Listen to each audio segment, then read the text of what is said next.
अस्सलाम वालेकुम, welcome to my channel. कैसे हैं आप लोग। आज की वीडियो में हम लीनियर अलजेब्रा का लेक्चर नंबर 25 पढ़ने जा रहे हैं, जिसका टॉपिक है रैंक। रैंक वैसे मैं आपको ऑलरेडी थोड़ा सा कॉन्सेप्ट दे चुकी हूँ मिड टर्म के अंदर, लेकिन यहाँ भी हम उसको डिटेल के साथ प्रॉपर एग्जाम्पल सॉल्व करके देखेंगे कि रैंक कैसे फाइंड किया जाता है। मज़ीद कुछ इससे रिलेटेड एक दो फार्मूलाज हैं, वो भी हमने स्टडी करने हैं। अच्छा, रैंक के टॉपिक पे जाने से पहले हमें रो स्पेस और कॉलम स्पेस के दो छोटे छोटे टॉपिक्स पढ़ने हैं, उसके बाद हम देखेंगे कि रैंक कैसे फाइंड किया जाता है। ठीक है जी। तो सबसे पहले आ जाता है रो स्पेस क्या होता है। आपके पास लेट से एक मैट्रिक्स ए है जिसका ऑर्डर है m क्रॉस n, यानी जितनी भी रोज कॉलम्स हो सकती हैं उससे कोई फ़र्क नहीं पड़ता। Each row of A has n entries and this can identified as a vector in R पर n। यानी ये फॉर एग्जांपल एक वेक्टर है ना आपके पास, मैट्रिक्स है ना एक A। ठीक है। अब इसमें जो हर रो है, आप देखें ये एक रो है, इसके अंदर कितनी एंट्रीज हैं 1 2 3 4 5, यानी जितने कॉलम्स हैं। अगर m क्रॉस n का मैट्रिक्स है तो ये नंबर ऑफ कॉलम्स होते हैं ना, तो जितने कॉलम्स हैं उतनी ही एक रो के अंदर एंट्रीज होंगी ऑब्वियसली। ये आप देखें तो इसकी 4 रोज हैं, 5 कॉलम्स हैं, 4/5 का मैट्रिक्स है। तो यानी हर रो के अंदर 5 एंट्रीज होंगी। फर्स्ट रो में भी 5 हैं, सेकंड में भी 5 हैं, थर्ड में भी। तो इसका मतलब है कि ये जो एक रो है ना, इसको मैं अगर एक वेक्टर कंसिडर करूं तो इसके अंदर क्योंकि 5 एंट्रीज आ रही हैं तो ये R⁵ से बिलोंग करेगा। ठीक है। इसका जो वेक्टर स्पेस होगी वो R⁵ होगी।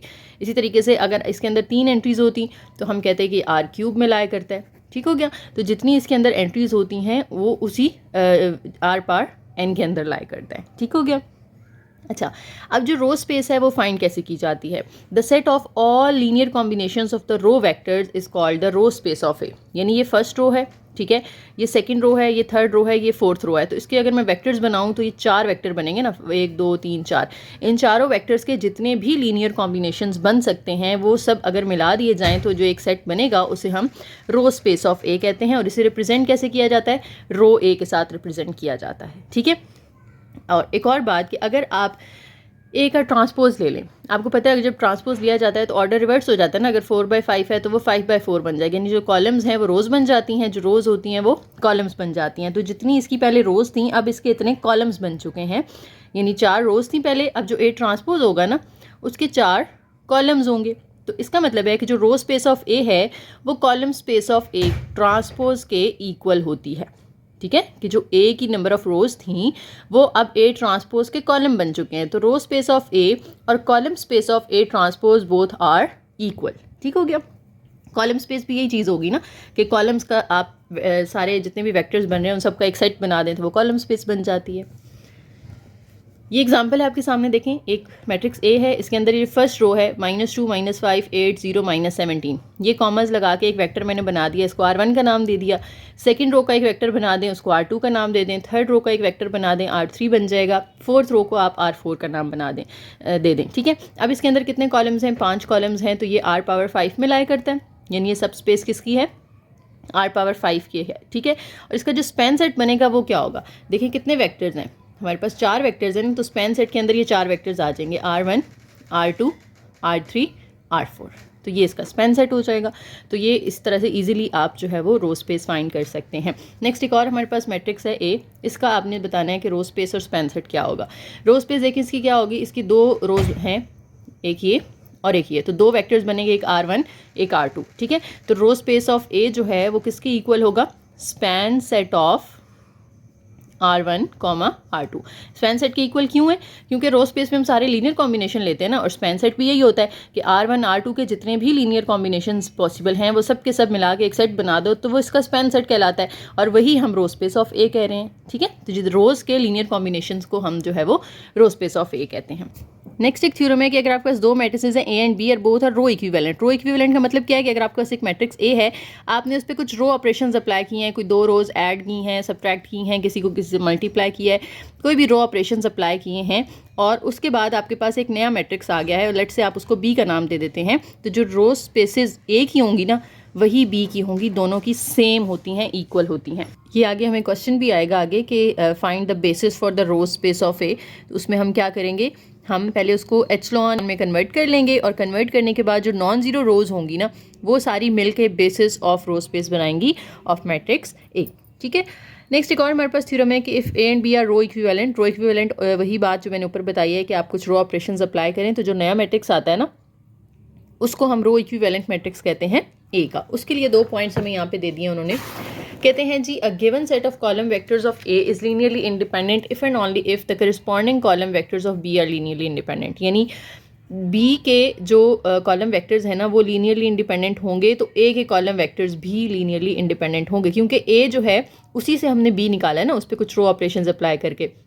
तो इंडिपेंडेंसी जो है वो चेंज नहीं होती। अगर एक जो है वो लीनियरली इंडिपेंडेंट है तो दूसरा मैट्रिक्स भी लीनियरली इंडिपेंडेंट होगा। नेक्स्ट सेकंड पॉइंट में हमें कहते हैं कि कॉलम वेक्टर्स अगर हम मिला दें सारे ए के तो वो बेसिस बनाते हैं कॉलम स्पेस ऑफ ए।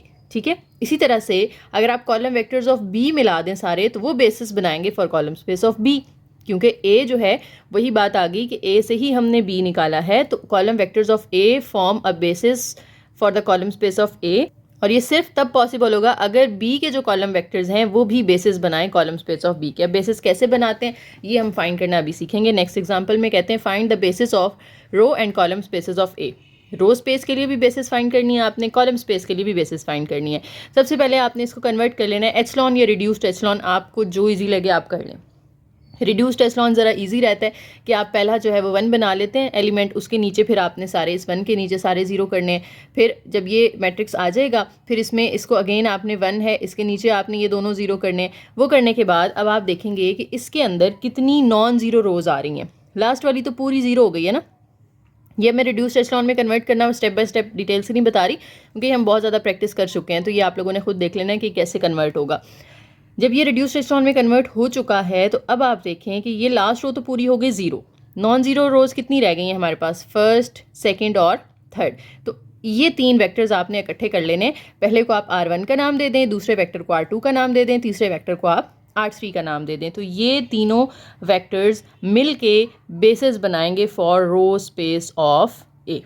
ठीक है जी, इतनी बात तो बहुत आसान थी। क्या किया हमने, स्टेप्स रिपीट कर रही हूँ। रो स्पेस जब आपने फाइंड करनी है आपने रिड्यूस्ड एचलॉन या एचलॉन के अंदर कन्वर्ट कर लेना है अपने मैट्रिक्स को। कन्वर्ट करने के बाद जितनी नॉन जीरो रोज़ होंगी ना उतने यहाँ पे आपने वेक्टर्स लिख लेने हैं। जो फर्स्ट, सेकंड और थर्ड हमारी नॉन जीरो रोज़ थी वो हमने यहाँ पे लिख ली। इन तीनों को अब आप कहेंगे कि ये जो है रोज ये बेस वेक्टर्स हैं। ठीक है, बेसिस बना रहे हैं ये तीनों वेक्टर्स मिलके फॉर रो स्पेस ऑफ ए।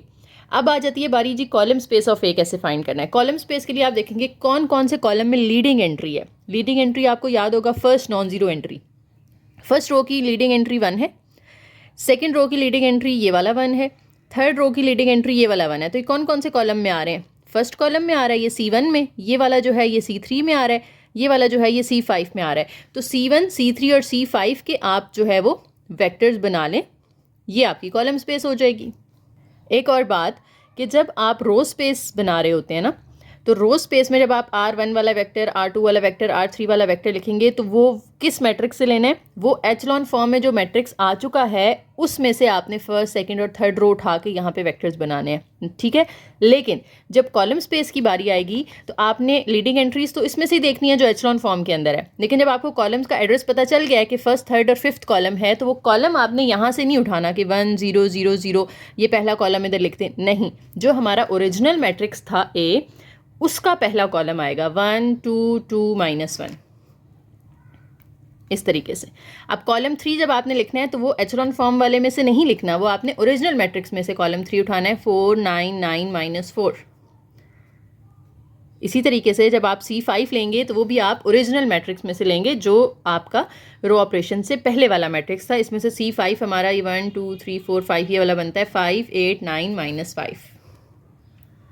ठीक हो गया, तो ये बात याद रहेगी कि ये तीनों वेक्टर्स मिला के हम कॉलम स्पेस बना सकते हैं। So they are the basis for column space of A and they are the basis of row space of A.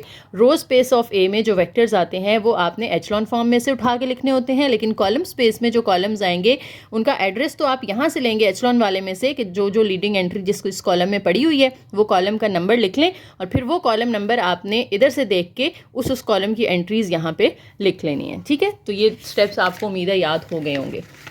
Next example है हमारे पास उसमें देखें अगर आप, तो ये ऑलरेडी एचलॉन फॉर्म के अंदर है कि 1 है इसके नीचे 0 है, ये 1 है इसके नीचे 0 है, ये 1 है इसके नीचे 0 है, तो ये तो हो गई ना 0, इसको तो आप छोड़ दें, ठीक है। नॉन जीरो रोज़ हमारी कितनी आ रही हैं, 3 आ रही हैं, पहली, दूसरी और तीसरी। तो R1 R2 R3 में आप इनको लिख लें, तो ये आपकी रो स्पेस की बेसिस बन गई। इसी तरीके से जब आप कॉलम स्पेस की बेसिस बनाना चाहते हैं तो आप देखेंगे कि आपकी लीडिंग एंट्रीज़ कौन कौन से कॉलम में आ रही हैं। ये लीडिंग एंट्री है, सेकेंड रो में ये लीडिंग एंट्री है, थर्ड रो में ये लीडिंग एंट्री है, तो C1 C2 और C4 के अंदर ये आ रहे हैं। तो C1 C2 C4 जो है वो आपने लिख लेना। इन्होंने इधर C3 लिख दिया है। नाम वैसे आप तरतीब से भी दे सकते हो 1 2 3, लेकिन अंदर एलिमेंट्स जो है वो कॉलम 4 के ही आएंगे।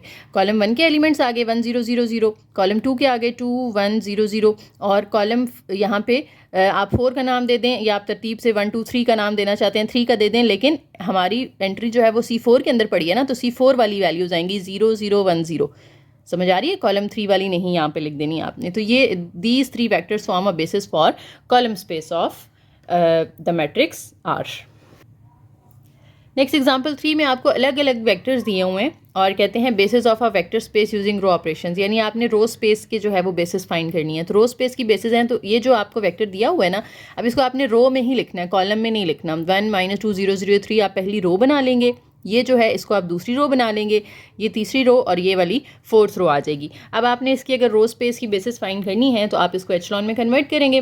एचलॉन में जब आप कन्वर्ट कर लेंगे तो अब आप देखें कि लास्ट रो हमारी हो गई है 0, इसको आप छोड़ दें, तो ये R1 R2 और R3 ये तीनों आप जो है वो अलग अलग इस तरह से वेक्टर्स बना लेंगे इक्वल लगा के।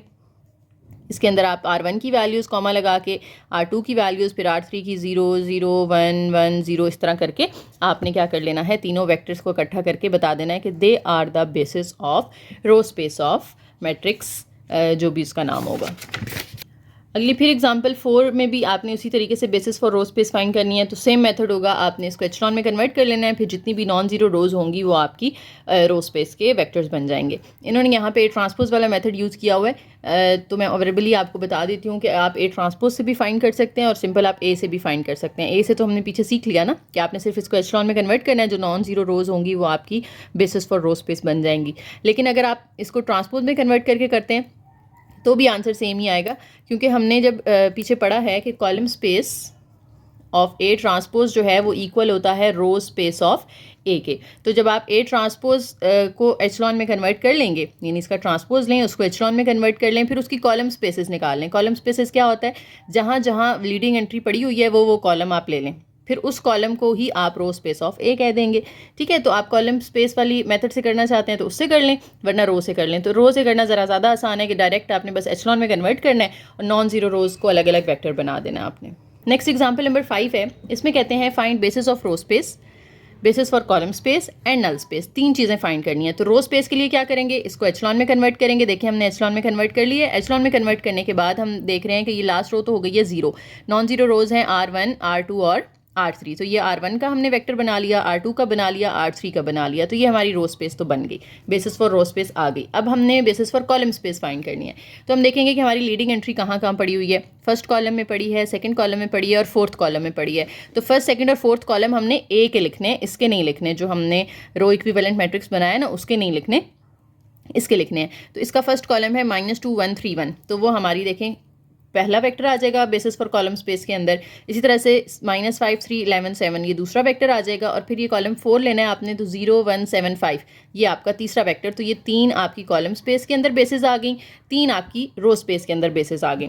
अब तीसरी चीज़ रह गई है जी नल स्पेस फाइंड करना। नल स्पेस हमने पीछे सीखा हुआ है, मिड के बाद वाली हमने आई थिंक लेक्चर्स में ही यही पढ़ा था। नल स्पेस फाइंड करने के लिए आप क्या करते हैं, आप सॉल्यूशंस निकालते हैं, इसमें से वेरिएबल्स की वैल्यूज़ निकालते हैं, फिर उसको as a sum of more than 1 vectors लिखते हैं। ठीक है, उसके लिए आपको क्या करना पड़ेगा, इसको एचलॉन से रिड्यूस्ड एचलॉन में लेकर जाना पड़ेगा।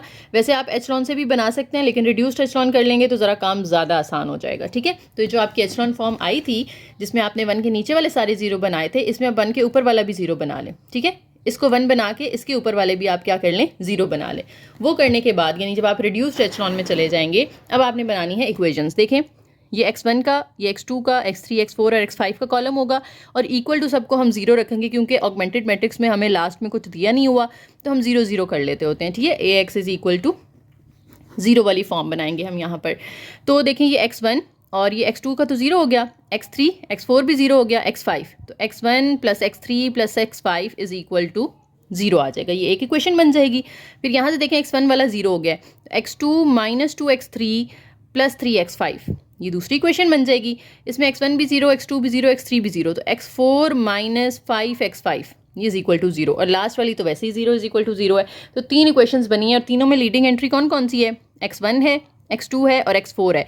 तो x1 की वैल्यू हम निकाल लेते हैं। यहाँ से x1 की वैल्यू क्या निकलेगी, x3 और x5 उधर जाके माइनस हो जाएंगे। x2 की वैल्यू क्या निकलेगी, ये 2x3 उधर जाके प्लस हो जाएगा और 3x5 वहाँ जाके माइनस हो जाएगा। और यहाँ से x4 की वैल्यू निकलेगी, 5x5 को उठा के उधर ले जाएं तो ये प्लस हो जाएगा। अब देखें यहाँ पर हमारे पास x1 x2 की वैल्यू आ गई है, x3 की नहीं आई, x4 की भी आ गई है और x5 की भी नहीं आई। तो x3 और x5 जो होंगे ये क्या होंगे, फ्री वेरिएबल्स होंगे, जिनकी वैल्यूज़ हम नहीं निकाल सकते उन्हें हम क्या कह देते होते हैं, फ्री वेरिएबल्स कह देते हैं। अब आपने क्या करना है, यहाँ से इनकी वैल्यूज़ निकाल लेनी है, यानी आपका जो वेक्टर होता है ना, इसको ज़रा मैं आगे यहाँ पे लिखती हूँ। हम क्या करते थे, नल स्पेस फाइंड करने के लिए हम लिखते हैं x1 x2 x3 x4 x5। अब इन सब की वैल्यूज़ पुट कर दें। x1 की वैल्यू अभी पीछे हमने निकाली है minus x3 minus x5, x2 की वैल्यू हमने निकाली है 2x3 माइनस 3x5, x3 हमारा फ्री है तो उसको आपने वैसे ही रहने देना है। x4 की वैल्यू हमने निकाली है 5x5 और x5 भी फ्री वेरिएबल है तो उसको आप x5 को वैसे ही रहने दें। अब आप देखें यहाँ पे आपके पास दो वेक्टर्स आ रहे हैं, एक तो x3 और एक x5, इसके अलावा यहाँ कोई वेक्टर हमें नज़र नहीं आ रहा। तो आपने x3 वाला अलग कर लेना सारा, माइनस x3 2x3 x3, इसमें दोनों में x3 नहीं है तो वहाँ 0 0 आ जाएगा, प्लस लगा के x5 वाला वेक्टर अलग कर लेना है, माइनस x5 माइनस 3x5, फिर इसमें x5 नहीं है तो ये 0 हो जाएगा, यहाँ x5 के साथ 5 है, यहाँ x5 के साथ कुछ नहीं है तो 1 होगा। अब इसमें से आप x3 कॉमन निकाल लें तो अंदर यहाँ रह जाता है -1 2 1 0 0। यहाँ से आप x5 कॉमन निकाल लें तो अंदर रह जाएगा -1 -3 0 5 1, 5x5 1x5 इस तरह साथ लिखवा है, ठीक है। तो ये आपके पास अब जो दो वेक्टर्स आ गए हैं ना, -1 2 1 0 0, ये देखें -1 2 1 0 0, और दूसरा वेक्टर है -1 -3 0 5 1, -1 -3 0 5 1। ये दो वेक्टर्स आपकी बेसिस फॉर नल स्पेस कहलाएंगी, ठीक है। तो नल स्पेस वाला काम तो पुराना ही है जो हमने पीछे सीखा हुआ है। अब रो स्पेस और कॉलम स्पेस भी आपको समझ आ गई है, तो अगर ये लॉन्ग में तीनों चीज़ें आती हैं तो आप लोग अब इसको ईजिली सॉल्व कर सकते हैं। दूसरी यहाँ पे ट्रिक पता है क्या होती है, जितने फ्री वेरिएबल्स होते हैं ना नल स्पेस में उतने ही वेक्टर्स आते हैं। देखो हमारे यहाँ पे फ्री वेरिएबल्स कितने थे, दो थे, x3, ये भी जो हमने फाइंड किया था, x3 और x5 दो फ्री वेरिएबल्स थे, तो हमारे यहाँ पे नल स्पेस में जो वेक्टर्स हैं वो भी कितने बने हैं, 2 ही बने हैं। समझ आ गई बात की। अब जो है आगे चलते हैं जनाब, हमारे पास आ जाता है नेक्स्ट रैंक का टॉपिक। रैंक अगर मैं आपको सिंपल अल्फाज में बताऊँ तो रैंक क्या है, आप अपने मैट्रिक्स को एचलॉन या रिड्यूस्ड एचलॉन किसी भी एक फॉर्म में कन्वर्ट करें, number of non zero rows is called the rank of the matrix, ठीक है। हमने पीछे रो स्पेस देखी है ना, रो स्पेस में जितने वेक्टर्स आएंगे वो आपका रैंक होता है। नॉन ज़ीरो रोज़ को ही हम लेते हैं ना रो स्पेस के अंदर, तो जितनी नॉन ज़ीरो रोज़ होंगी वो उसका रैंक कहलाएगा, ठीक है। फॉर एग्जांपल आपके पास 4 रोज़ थी, आपने उसको रिड्यूस्ड एचलॉन में कन्वर्ट किया मैट्रिक्स को, एंड वाली पूरी रो हो गई 0, पीछे नॉन ज़ीरो रोज़ रह गई 3, तो वो जो 3 होगा ना उसका रैंक कहलाएगा। समझ आ गई बात की। तो प्रॉपर इसकी डेफिनेशन देख लेते हैं। The rank of A is the dimension of the column space of A. Column space of A लें और उसकी डायमेंशन का मतलब है कि उसके अंदर कितने वेक्टर्स आ रहे हैं, वो उसका रैंक कहलाता है। Since row is the case same as column of A transpose, ये पीछे हम पढ़ चुके हैं ना कि रो ऑफ ए जो है वो कॉलम ऑफ ए ट्रांसपोज के इक्वल होती है, ठीक है। तो अगर आप ए ट्रांसपोज का रैंक फाइंड करना चाहते हैं तो ए ट्रांसपोज की कॉलम स्पेस क्योंकि ए की रो स्पेस के इक्वल है, तो जितनी ए की रो स्पेस में वेक्टर्स होंगे इसकी जो डायमेंशन होगी वही इसकी डायमेंशन होगी, तो इसकी डायमेंशन को ही हम इसका ए ट्रांसपोज का रैंक कह सकते हैं, ठीक है। The dimension of the null space is sometimes called the nullity of A. Nullity जो है वो हमारे पास क्या कहलाती है, डेफिनेशन आ गई यहाँ पे, नल स्पेस की जो डायमेंशन होती है। नल स्पेस क्या होती है, अभी हमने ऊपर देखा था, नल स्पेस में जितने फ्री वेरिएबल्स होंगे उतने वेक्टर्स आते हैं ना, तो वही उसकी डायमेंशन होगी और उसी को हम कहते हैं कि नलिटी ऑफ ए। रैंक से रिलेटेड एक और थ्योरम है हमारे पास, यहाँ पे एक फॉर्मूला सीखेंगे हम कि rank of A plus dimension of null space is equal to n. N यहाँ पे क्या है, नंबर ऑफ कॉलम्स। देखो m क्रॉस n का मैट्रिक्स है ना, तो n यहाँ पे नंबर ऑफ कॉलम्स हैं, तो यानी अगर आप ए का रैंक लें और नलिटी लें। नलिटी से मुराद क्या है कि नल स्पेस की डायमेंशन ले लें, नल स्पेस के अंदर कितने वेक्टर्स आ रहे हैं या आपके मैट्रिक्स के अंदर कितने फ्री वेरिएबल्स हैं वो ले लें। दोनों को प्लस करने से आपका आंसर हमेशा n के इक्वल आना चाहिए। n क्या है, यहाँ पे नंबर ऑफ कॉलम्स हैं। एक और पॉइंट आपने एमसीक्यूज के लिए याद रखना है कि rank of A also equals the number of pivot positions in A. आपने अभी पीछे देखा था ना कि लीडिंग एंट्रीज जो हैं जितनी होंगी उतने कॉलम हमारे जो हैं वो कॉलम स्पेस के अंदर आ जाते हैं। तो लीडिंग एंट्रीज को ही हम पिवट पोजीशंस कहते हैं। तो जितनी पिवट पोजीशंस होती हैं उतना ही यूजुअली रैंक होता है आपके मैट्रिक्स ए का। ठीक है, एग्जाम्पल है हमारे पास, कहते हैं if A is a 7/9 matrix with a 2 dimensional null space. Null space की डायमेंशन क्या है, 2 है, यानी जो डायमेंशन ऑफ नल स्पेस है वो 2 है, प्लस रैंक हमने जो है वो फाइंड करना है। व्हाट इज़ द रैंक, ये रैंक हमने फाइंड करना है, इज इक्वल टू n क्या है, यहाँ पे नंबर ऑफ कॉलम्स होते हैं ना, तो कितने कॉलम्स हैं इसके अंदर, 9 है, तो n की जगह आपने 9 पुट कर देना है। अगर आप रैंक फाइंड करना चाह रहे हैं तो ये 2 इधर प्लस हो रहा है, उधर जाके आप माइनस कर दें, 9 में से 2 माइनस होगा तो रैंक कितना आ जाएगा हमारे पास, 7 आ जाएगा। तो rank of this matrix is 7। ठीक है, नेक्स्ट है could a 6/9 matrix have a 2 dimensional null space. यानी आपके पास जो मैट्रिक्स है वो 6/9 का है और डायमेंशन जो है नल स्पेस की वो 2 है। अगर आप फार्मूला के अंदर इसको पुट करें ना इसी तरीके से, रैंक आपको नहीं पता, प्लस यहाँ पे नलिटी उन्होंने कहा है कि 2 होगी। अगर 6/9 का मैट्रिक्स है तो 9 यहाँ पे n की वैल्यू है, 2 उधर जाके माइनस करें तो अगेन ये 7 आता है। लेकिन अगर आप देखें तो हमारे पास जो मैट्रिक्स है उसमें कितनी रोज़ हैं, 6 रोज़ हैं। तो अगर रोज़ 6 आ रही हैं, 1 2 3 4 5 6 रोज़ हैं, तो उसका रैंक 7 कैसे हो सकता है। रैंक तो हम कहते हैं नॉन ज़ीरो रोज़ को। मान लें कि इनमें से कोई भी रो पूरी ज़ीरो नहीं है, सारी की सारी नॉन ज़ीरो हैं, तो भी रैंक मैक्सिमम 6 हो सकता है ना, 6 से ज़्यादा तो नहीं हो सकता। और अगर एक ज़ीरो हो जाती है लास्ट वाली पूरी तो रैंक 5 होगा, और अगर 2 ज़ीरो हो जाती हैं तो रैंक 4 होगा। यानी मैक्सिमम इसका रैंक 6 हो सकता है, 7 तो नहीं हो सकता, ये तो पॉसिबल ही नहीं है। ठीक है, तो इसलिए हमने यहाँ पे कहना है कि रैंक जो है वो कैन नॉट एक्सीड 6, इसलिए उसका 2 डायमेंशनल में ये लाए नहीं कर सकती, नल स्पेस जो है वो 2 डायमेंशनल नहीं हो सकती। नेक्स्ट हमारे पास फिर से एक एग्जांपल आ गई है, find the rank and nullity of the matrix. Rank भी फाइंड करना है, नलिटी भी फाइंड करनी है। रैंक कैसे फाइंड करना है मैंने आपको बताया, आपने इसको एचलॉन या रिड्यूस्ड एचलॉन में कन्वर्ट कर लेना है। जब आप इसको रिड्यूस्ड एचलॉन में कर लेंगे तो number of non zero rose is the rank of the matrix. तो जब देखें आपने इसको रिड्यूस्ड एचलॉन में कन्वर्ट किया है तो ये चीज़ आ गई है। अब इसमें ये एंड वाली पूरी दोनों जीरो हो गई हैं, तो ये तो छोड़ दें, नॉन जीरो सिर्फ रह गई 2। तो हमारे पास जो रैंक होगा ना इस मैट्रिक्स का वो क्या आ जाएगा, 2 आ जाएगा। दूसरी चीज़ हमने नलिटी फाइंड करनी है। तो हमने अभी पीछे फॉर्मूला पढ़ा था कि किसी मैट्रिक्स का रैंक अगर आप ऐड कर देते हैं नलिटी के अंदर वो इक्वल टू n होता है। ठीक है, रैंक हमें पता चल गया 2 है, नलिटी हमने फाइंड करनी है, और n जो है यहाँ पे नंबर ऑफ कॉलम्स होते हैं। तो इसके नंबर ऑफ कॉलम्स कितने हैं इस मैट्रिक्स के अंदर, 1 2 3 4 5 6 कॉलम्स हैं, तो यहाँ पे 6 आ जाएगा। 2 इधर प्लस हो रहा है, उधर जाके आप माइनस कर दें, तो जो डायमेंशन ऑफ नल स्पेस होगी यानी नलिटी वो कितनी आ जाएगी हमारे पास, 4 आ जाएगी। ठीक है, तो ये इस फार्मूला से आप इजीली फाइंड कर सकते हैं। ये फार्मूला एमसीक्यूज में भी आ सकता है और इस तरह से कोई शॉर्ट क्वेश्चन वगैरह भी आपसे पूछा जा सकता है।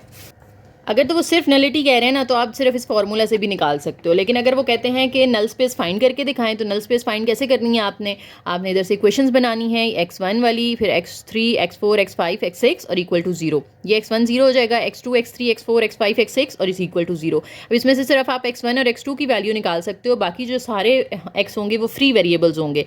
तो x1 और x2 की वैल्यू जब निकलेगी, फ्री वेरिएबल्स कितने होंगे फिर, x3 x4 x5 और x6। ये नल स्पेस के अंदर हमारे 4 वेक्टर्स होंगे। तो यहाँ से भी हमें पता चल रहा है कि ये फ्री वेरिएबल्स 4 हैं, तो इसके नल स्पेस में 4 वेक्टर्स आएंगे, यानी उसकी डायमेंशन 4 होगी। और इस फार्मूला से हमने निकाली है तो वो भी 4 ही आ रही है। आपकी बुक में उन्होंने प्रॉपर फाइंड करके ना उनको तो फिर यहाँ पे 4 वेक्टर्स फाइंड करके बता दिया कि देखें 4 है तो आपके पास नलिटी इसकी 4 होगी। लेकिन आप जैसे अगर सिर्फ फार्मूला यूज़ कर लेते हैं तो वो भी काफ़ी है, एक्सेप्ट हो जाएगा। नेक्स्ट कहते हैं again find the rank and nullity of the matrix. ये आप एग्जांपल अब खुद ट्राई कर सकते हैं, सेम उसी तरीके से जैसे पीछे हमने किया। इसको रिड्यूस्ड एचलॉन में करें, नंबर ऑफ नॉन जीरो रोज जो है वो आपका रैंक हो जाएगा, और नलिटी आप जो है वो फार्मूला से भी फाइंड कर सकते हैं। और अगर आप चाहें तो आप प्रॉपर जो है वो x1 x2 x3 की वैल्यूज़ निकाल के प्रॉपर सेट्स बना के, वेक्टर्स बना के, फिर देखें काउंट करें कि नल स्पेस के अंदर कितने वेक्टर्स आ रहे हैं, वो उसकी नलिटी हो जाएगी। इसमें आपके 2 फ्री वेरिएबल्स आएंगे तो नलिटी भी 2 होगी। ठीक है, नेक्स्ट कुछ थ्योरम्स हैं एमसीक्यूज़ के लिए, शॉर्ट क्वेश्चंस के लिए आपके काम आएंगे, आप लोगों ने याद रखने हैं। थ्योरम नंबर 4 हेडिंग है जी हमारे पास, if A is m cross n matrix then rank of A is equal to the number of leading variables in the solution A X is equal to 0। बात पीछे हम कर चुके हैं, जितने लीडिंग वेरिएबल्स होंगे या जितनी लीडिंग एंट्रीज होंगी उतना ही ए का रैंक होता है। Nullity of A is equal to number of parameters in the general solution. Number of parameters किसे कहते हैं? फ्री वेरिएबल्स को कहते हैं ना। फ्री वेरिएबल्स को हम कोई ना कोई पैरामीटर के इक्वल लेट करते होते थे, आप उसको आर एस टी कुछ भी कह सकते हैं। तो जितने पैरामीटर्स होंगे या दूसरे अल्फाज में कहें तो जितने फ्री वेरिएबल्स होंगे उतनी ही नलिटी होती है ए की। एग्जाम्पल है आपके पास, देखें, find the number of parameters, यानी आपने नंबर ऑफ पैरामीटर्स का मतलब है कि नलिटी फाइंड करनी है। ठीक है, फॉर्मूला लिख लेते हैं, rank plus nullity is equal to n होता है ना। तो ये नलिटी आपने फाइंड करनी है। तो रैंक कितना दिया हुआ है उन्होंने हमें? रैंक 3 दिया है और मैट्रिक्स जो है वो 5/7 का है। तो एन की वैल्यू 7 है। एन जो है वो नंबर ऑफ कॉलम्स होता है ना, तो इसकी जगह पे 7 आ जाएगा। रैंक की जगह पे आप 3 पुट करें, 3 इधर प्लस हो रहा है, उधर जाके माइनस कर दें, तो नलिटी हमारी 7 - 3 करके कितनी आ जाएगी? 4 आ जाएगी। नेक्स्ट एग्जांपल भी इसी तरीके से, find the number of parameters, यानी नलिटी फाइंड करनी है। 4/4 का मैट्रिक्स है, तो यहाँ पे नंबर ऑफ कॉलम्स 4 हैं, रैंक इसका 0 है, यानी कोई भी नॉन जीरो रोज इसमें मौजूद नहीं होती जब आप इसको कन्वर्ट कर लेते हो रिड्यूस्ड इलेक्ट्रॉन के अंदर। तो 4 में से आप ये 0 माइनस कर दो तो आपके पास नलिटी आ जाएगी। नेक्स्ट थ्योरम नंबर 5 है जी हमारे पास, कहते हैं if A is any matrix then rank of A is equal to rank of A transpose. ये बात बहुत इंपॉर्टेंट है कि आप A का जब रैंक निकालते हैं तो उसके ट्रांसपोज का रैंक भी सेम आता है। A का रैंक अगर 3 है, आप उसका ट्रांसपोज लेके उसको रिड्यूस्ड इलेक्ट्रॉन में करें और उसका रैंक फाइंड करें तो वो सेम ही होगा जो कि A का रैंक है। ठीक है, नेक्स्ट है जी 4 फंडामेंटल मैट्रिक्स स्पेसेस। अच्छा, 4 फंडामेंटल मैट्रिक्स स्पेसेस ये आपको MCQs में पूछा जा सकता है। ऑब्वियसली शॉर्ट में तो थ्योरी नहीं आती है मैथ में। नॉर्मली जो वेक्टर स्पेसेस है ना वो हमारे पास 6 हैं यहाँ पर।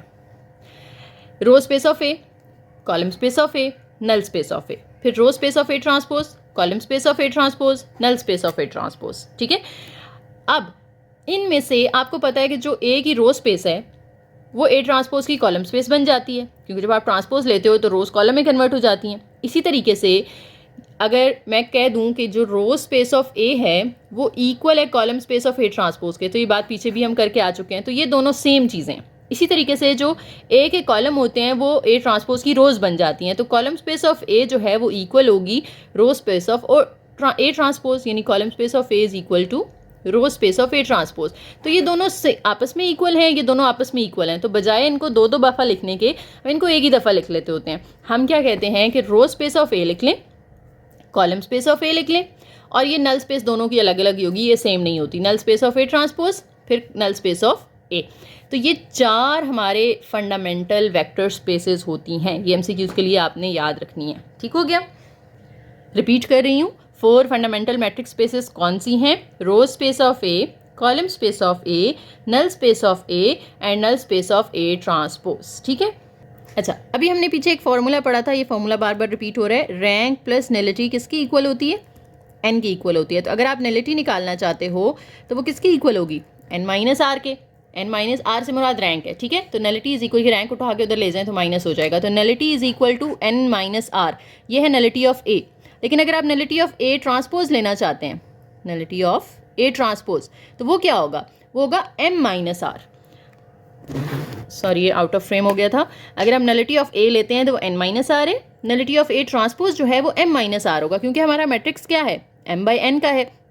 तो नंबर ऑफ कॉलम्स यहाँ पे n है ना, तो हमने यहाँ पे n रखा था, लेकिन जब आप उसका ट्रांसपोज लोगे, ये तो a का था ना ऑर्डर, अगर आप a ट्रांसपोज लेते हैं तो इसका ऑर्डर रिवर्स हो जाएगा, n बाई m हो जाएगा। तो अब यहाँ पे नंबर ऑफ कॉलम्स जो हैं वो m के साथ रिप्रेजेंट किए जा रहे हैं, तो आपने m में से रैंक को माइनस करना है। हमेशा जितने कॉलम होते हैं उसमें से रैंक को माइनस करें तो आपके पास नल स्पेस की डायमेंशन आ जाती है। तो ये आपने MCQs के लिए याद रखना है कि a ट्रांसपोज की नलिटी m माइनस आर होती है, a की नलिटी n माइनस आर होती है। ये चीज़ें रिपीट भी हो गई हैं। आगे देखें, रो स्पेस ऑफ ए को हम आर से यानी रैंक से रिप्रेजेंट करते हैं। जितनी रो स्पेस होती है यानी जितनी नॉन जीरो रोज होती हैं वही रैंक होता है ना। कॉलम स्पेस को भी रैंक, रो स्पेस और कॉलम स्पेस इक्वल ही आती हैं यूजुअली, तो रैंक सेम ही होगा दोनों का। ठीक है, नल स्पेस ऑफ ए जो है उसको हम n माइनस आर कहते हैं, null space of A transpose को m माइनस आर कहते हैं। ये भी हम पीछे डिस्कस करके आए हैं। नेक्स्ट हमारे पास है जनाब एक एग्जाम्पल जिसमें आपको कहा जा रहा है ए इज़ अ मैट्रिक्स जिसका ऑर्डर 7/4 है, रैंक इसका एट मोस्ट 4 हो सकता है। हालांकि आप कहेंगे कि इसके अंदर तो 7 रोज़ हैं, तो अगर इनमें से एक अगर हो सकता है कोई भी 0 ना हो पूरी, तो इसका रैंक तो 7 भी हो सकता है। लेकिन अगर हम इसके ऑपोजिट देखें तो इसका जो हम ट्रांसपोज लेंगे वो 4/7 होगा ना, तो उसमें 4 रोज़ होंगी।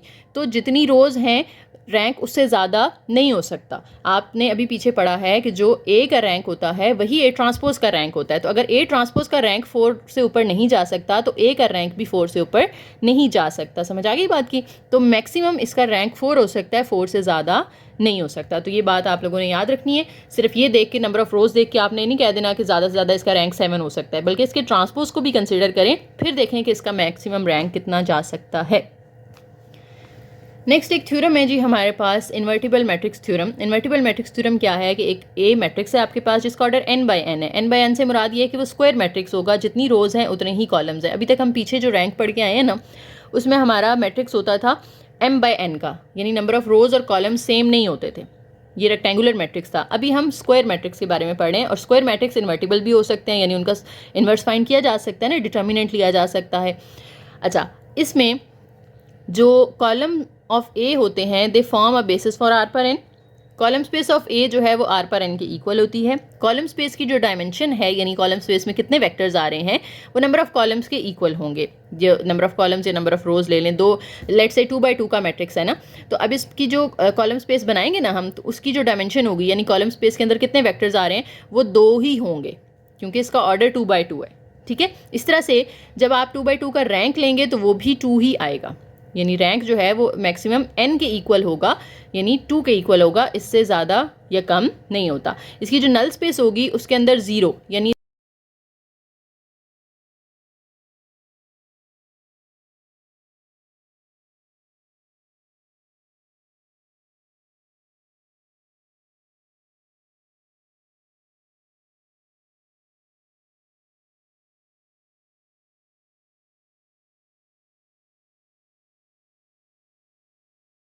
ये थ्योरी थोड़ी सी आप लोगों ने पढ़ लेनी है, उसकी वजह से ना लेक्चर बड़ा लंबा हो जाता है। कुछ कमेंट्स भी आए हुए थे कि थ्योरी ज़्यादा ना करवाया करें, एग्जाम्पल्स वगैरह सॉल्व करवाया करें, थ्योरी तो हम खुद भी पढ़ लेते हैं, तो ये आप लोगों ने फिर खुद ही रीड कर लेनी है। ठीक है जी। नेक्स्ट हमारे पास एग्जाम्पल है, ये हमारे पास एक मैट्रिक्स ए है और ये उसका रो इक्विवेलेंट मैट्रिक्स है, यानी इसको उन्होंने एचलॉन में कन्वर्ट किया है, तो ये चीज़ आ गई है। ठीक है, कहते हैं ए का रैंक बताएं और नल स्पेस की डायमेंशन बताएं। ए का रैंक क्या होगा, ए को एचलॉन में करके ये चीज़ आ रही है ना, तो इसमें कितनी नॉन जीरो रोज हैं, 2 नॉन जीरो रोज हैं, तो इसका रैंक 2 हो जाएगा, तो rank of A is equal to 2 हो गया। ठीक है, अब इसकी डायमेंशन ऑफ नल स्पेस भी बतानी है, यानी नलिटी बतानी है। तो नलिटी का भी हमने पीछे फॉर्मूला पढ़ा था ना, rank plus nullity is equal to n. Rank उठा के उधर ले जाएं तो जाके माइनस हो जाएगा। एन यहाँ पे क्या है, नंबर ऑफ कॉलम्स, तो 1 2 3 4 5 नंबर ऑफ कॉलम्स हैं, और आर जो है हमारा रैंक है, तो रैंक अभी हमने बताया कि 2 है, 5 - 2 करें तो 3, तो नलिटी हमारे पास 3 आ रही है, यानी नल स्पेस की डायमेंशन है that will be equal to 3। दूसरे पार्ट में कह रहे हैं find basis for column space and row space. Row space और कॉलम स्पेस फाइंड करनी है, तो कितनी रोज हैं यहाँ पर, नॉन जीरो, 2 रोज हैं, तो R1 R2 के नाम से इसकी जो है वो रो स्पेस बन जाएगी। R1 में पहली वाली ये लाइन आ जाएगी, R2 में दूसरी वाली लाइन आ जाएगी। ठीक है, कॉलम स्पेस में आपने देखना है कि कितनी लीडिंग एंट्रीज हैं, इसके अंदर ये लीडिंग एंट्री है और ये लीडिंग एंट्री है, जो कि कॉलम 1 और कॉलम 2 में आ रही है। तो ये वाला कॉलम 1 और 2 नहीं लिखना आपने, ओरिजिनल मैट्रिक्स का कॉलम 1 और कॉलम 2 लिखना है। तो ये कॉलम 1 आ गया, 2 1 - 7 4, और ये कॉलम 2 आ गया, दोनों को मिला दें तो ये आपकी कॉलम स्पेस ऑफ ए आ गई। ठीक है, देखें कितना आसान सा काम है। What is the next step to perform if one wants to find a basis for null space. अगर आप नल स्पेस की बेसिस फाइंड करना चाहते हैं तो आपको इसके बाद क्या स्टेप करना पड़ेगा, ये हमारा एचलॉन के अंदर है ना, इसको रिड्यूस्ड एचलॉन में कन्वर्ट करना पड़ेगा, ताकि हम इसमें से x1 x2 x3 x4 x5 की वैल्यूज़ निकाल सकें। फिर उनको मिला के हम जो है वो वेक्टर्स बनाते होते हैं फ्री वेरिएबल्स वाले, तो वो नल स्पेस ऑफ ए की हमारी वेक्टर्स आ जाते हैं। ठीक है, तो नेक्स्ट स्टेप क्या होगा, to convert it into reduced echelon and then find the solutions for the variables x1 x2 x3 x4 and x5। How many pivot columns are in a row echelon form of A transpose. ये row echelon form है, इसमें कितने pivot elements हैं, 2 pivot elements हैं, तो pivot columns भी 2 होंगे, एक कॉलम 1 और एक कॉलम 2। या आप इसको इस तरह से भी एक्सप्लेन कर सकते हैं, इसका रैंक 2 है, तो जितना रैंक होता है उतनी ही रो स्पेस और कॉलम स्पेस होती है ना, तो इसमें कॉलम स्पेस जो है वो उसमें 2 वेक्टर्स होंगे। ठीक हो गया, तो बस मेरा ख्याल है आपका ख़त्म हो गया। हाँ जी, ख़त्म हो गया लेक्चर। आगे एक्सरसाइज है, अब आप लोगों ने एग्जाम्पल्स इतनी सारी सॉल्व कर लिए हैं, तो उम्मीद है आप लोगों को आगे एक्सरसाइज के क्वेश्चन सॉल्व करने में कोई मुश्किल नहीं आएगी। कोई क्वेश्चन हो तो आप लोग कमेंट सेक्शन में पूछ सकते हैं। वीडियो पसंद आई हो तो लाइक करें, शेयर करें, चैनल को ज़रूर सब्सक्राइब कीजिएगा और एक प्यारा सा कमेंट करके जाइएगा। थैंक यू, अल्लाह हाफिज़।